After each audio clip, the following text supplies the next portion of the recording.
À la suite des premières élections en 1792, on assiste au premier débat dans la Chambre d'Assemblée. Certains députés ne veulent pas de changement aux lois. On les appelle les conservateurs. Ils veulent conserver le système tel qu'il est. Toutefois, certains députés voudront faire des modifications, voudront apporter des changements. C'est eux qu'on appelle les réformistes. Ce qui ressort très rapidement dès les débuts des débats, c'est qu'il y a une confrontation entre la minorité anglophone et la majorité francophone du Bas-Canada. Les députés anglophones élus à la Chambre d'Assemblée défendent principalement les intérêts de la Grande-Bretagne ainsi que les intérêts des marchands britanniques qui sont principalement installés à Montréal, les Montrealers. De leur côté, les députés francophones élus défendent les intérêts des seigneurs et des notables francophones.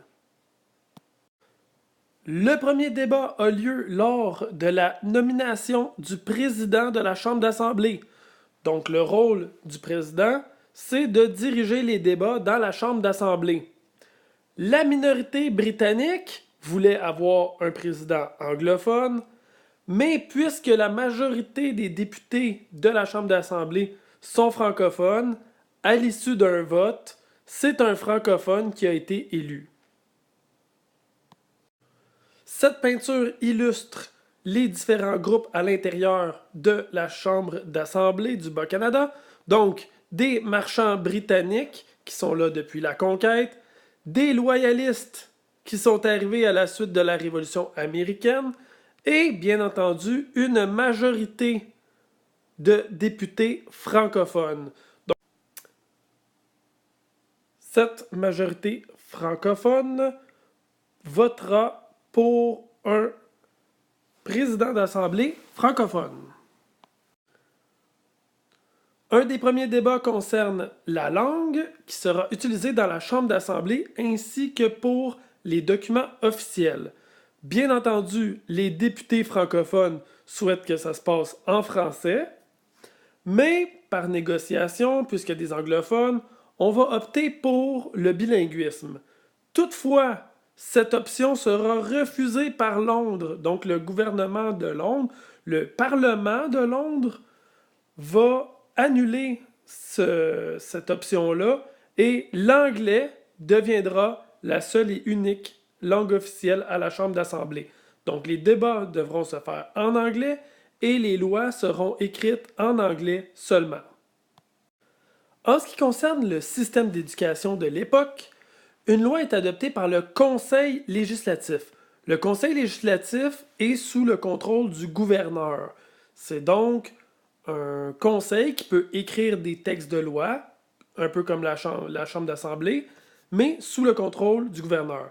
Cette loi s'appellera la loi de l'instruction royale. Et qu'est-ce que ça fait? Ça permet la construction d'écoles protestantes de langue anglaise dans la colonie. Un autre important débat qui va démontrer la division entre les anglophones et les francophones, c'est le financement des prisons.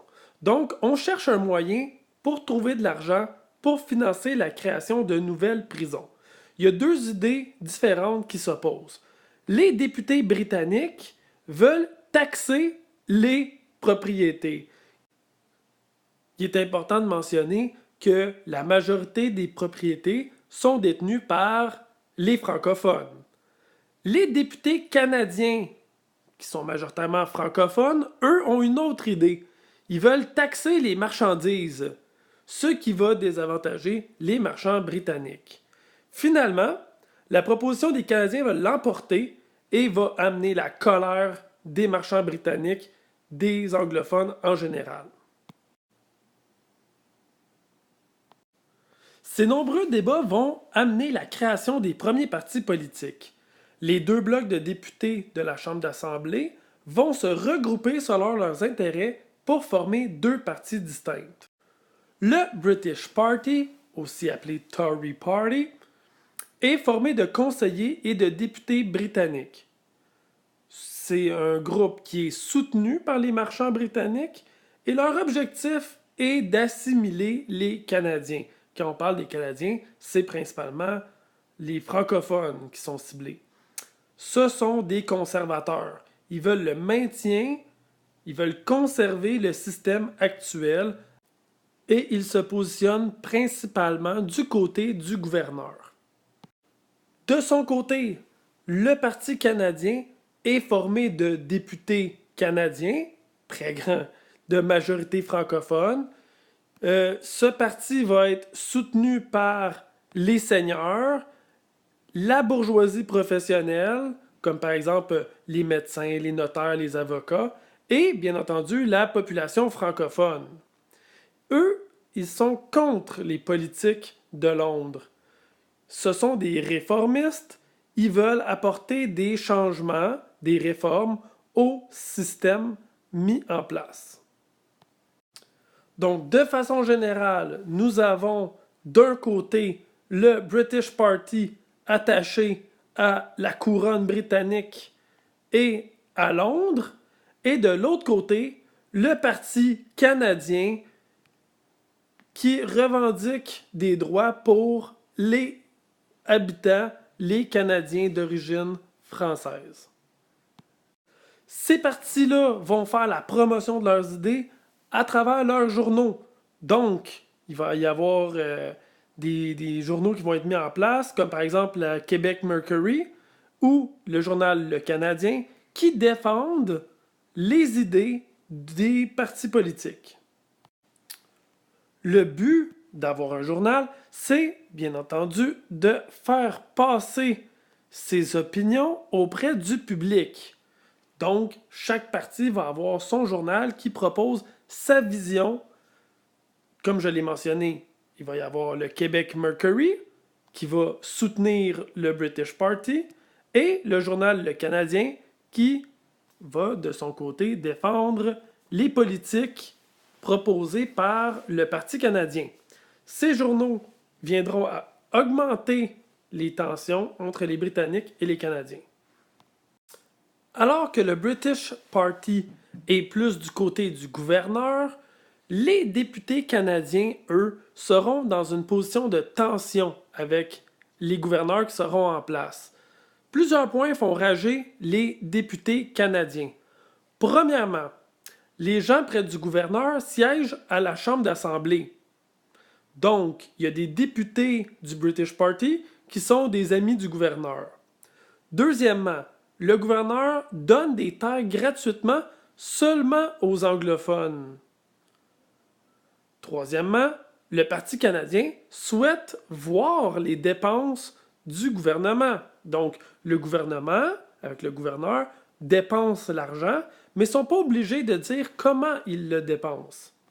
Quatrième point, le gouverneur dissout 2 fois la Chambre d'Assemblée, ce qui va créer des élections, dans le but que le British Party obtienne plus de votes.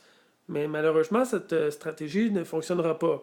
Mais le gouverneur a le pouvoir de dissoudre la Chambre d'Assemblée et de provoquer des élections. Cinquième point, le gouverneur fait fermer le journal Le Canadien. Donc ça, c'est vraiment frustrant. On a un journal qui fait la promotion des idées des députés canadiens et ce journal-là sera interdit par le gouverneur. Sixième point, le gouverneur fait emprisonner 2 députés canadiens dans des circonstances nébuleuses que je ne connais pas. Septième point, le gouverneur demande à Londres de réunir les 2 Canadas et d'abolir les 2 chambres d'assemblée. Le gouverneur souhaite éviter cet affrontement-là politique entre le gouverneur et le British Party contre les députés canadiens. Voici donc une petite synthèse de la situation politique dans les 2 Canadas. Donc, dans un premier temps, nous avons, depuis l'acte constitutionnel, un système parlementaire. Il y a quand même un roi d'Angleterre, l'influence du Parlement de Londres, qui vont nommer un gouverneur général pour les 2 Canadas. Dans le Haut-Canada, On a une chambre d'assemblée, majoritairement britannique, composée principalement de loyalistes. Par contre, en ce qui concerne le Bas-Canada, on a une majorité de la population qui est francophone. Donc, une chambre d'assemblée qui est majoritairement francophone, le Parti canadien. On se retrouve donc dans une situation très particulière où le gouverneur et les conseils exécutifs et législatifs sont en situation de tension avec les membres de la Chambre d'Assemblée.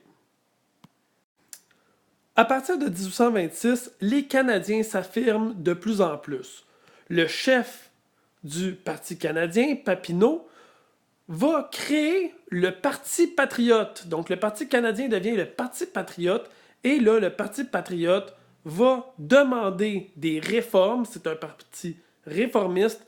Ils vont exiger d'avoir la responsabilité ministérielle. Pour Papineau, les Canadiens forment une nation, c'est-à-dire que la population du Bas-Canada possède une certaine culture, possède un territoire, donc peut revendiquer des institutions politiques qui représentent avec des lois, des élections, mais surtout un gouvernement responsable.